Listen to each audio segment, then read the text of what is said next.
So original. Terrifying. Visceral. Insane, fucked up horror shit. I mean, I just loved it. Instant cult classic.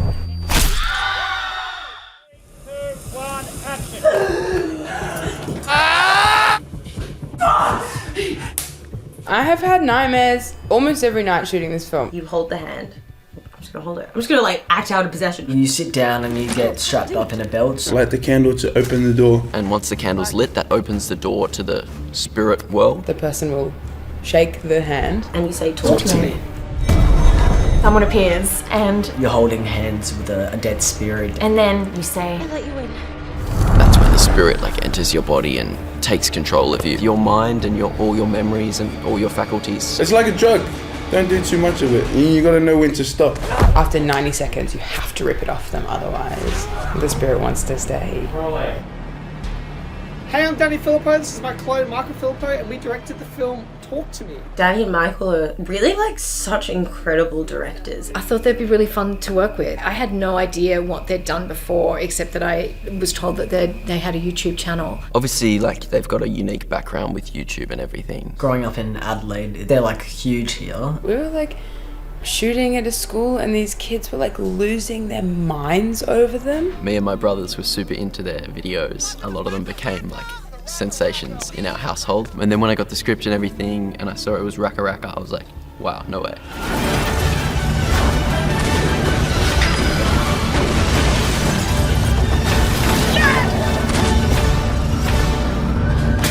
The YouTube stuff was always very run and gun and nothing was really thought through very much. It was all just sort of made up on the spot. The difference is time.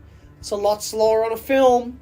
And even like getting permissions and stuff. Like if we wanted to film on a train track, Raka Raka, we just trespass and film on the train track. But with the film, there was more of a plan. There was a team.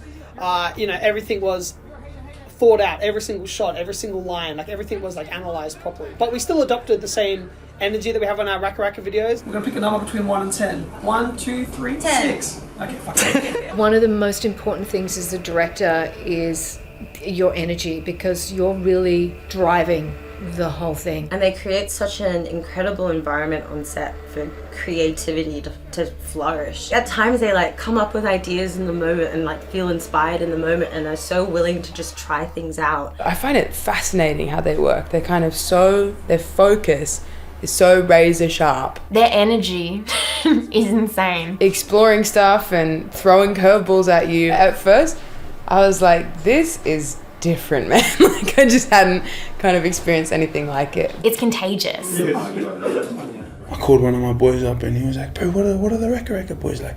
And then I was just like, fuck, bro. The one thing I gathered from these guys is they're not afraid of death.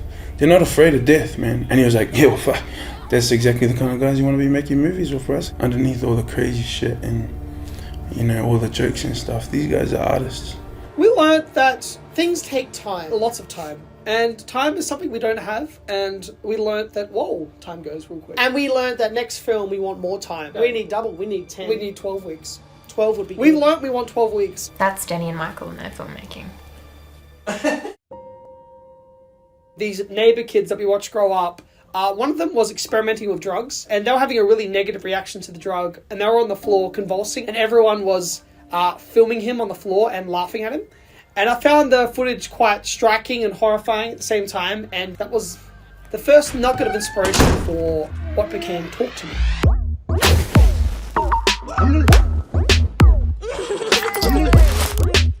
This idea of teenagers using possession to get high, and that actually becoming like a trick, a party game and a thrill and outlet that actually then can unravel into a psychological descent. I wrote the initial 80 pages, which was just like scenes and ideas and characters and all that sort of thing. And then from there, my co-writer Bill Hinsman started throwing in his ideas to find the theme and find the structure. And then we worked together to mold it and make it into like a coherent film. It took 2 years to cast the film, and it took 2 years to find Sophie. I knew it was going to be challenging. She brought so much to the table. She was such a powerful performer, and she's so like able to switch directions quickly. Even like the most subtle small note like changed her whole performance. Mia is the protagonist, the start of the story, like, you know, she's grieving and she has a complicated home life. Mia, who's lost her mother some years before. The absence of her is kind of the crux of Mia's character arc, and this kind of longing for connection, and so I think that kind of manifests itself. Sue has no idea the depth of what is actually going, like, you know, she's more worried about like sex and drugs and rock and roll. She's chasing them down sort of one path of questioning, but having no idea of the scope of what's really going on. The hand is an escape from reality, and, you know, Mia's obviously dissatisfied with the way that her life is at the moment. The hand is a way to release all of that. I'll let you in. What attracted me to this role? Well, I get to kiss a dog, so that's pretty cool. I want you all to know I didn't actually have to kiss the dog. They had this prosthetic dog head, and one of the guys from prosthetics was like puppeteering it, and my head was there, and we just going at it. The makeup and prosthetics team are just so insanely talented. Our prosthetic department, Nick and Paul, were godsends. That like the makeup was so incredible that we could put the camera like ultra close up and every single pore like sold. We didn't have to hide anything with camera work and lighting and things like that. It just looked amazing. I think it just makes it more exciting, seeing the practicalities of it. Every big scene requires some sort of prosthetic. It kind of makes it a slower process in terms of like when you're going to be in front of camera. What's cool is that like every time one of the spirits would come in or something and they're putting all the prosthetics on and everything, there's just like 10 people huddled around this like one person. Seeing like all the different departments like united to get this like job done was pretty cool.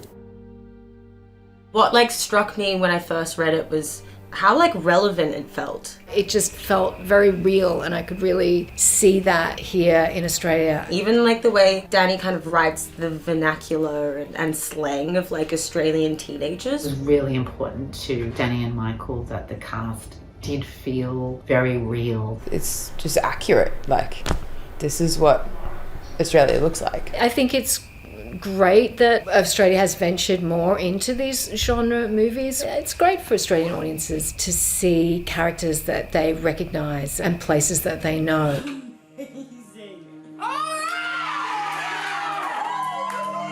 Everything that we've ever done, everything we've ever made was in pursuit of this, of making our first feature film. It was just the best experience ever.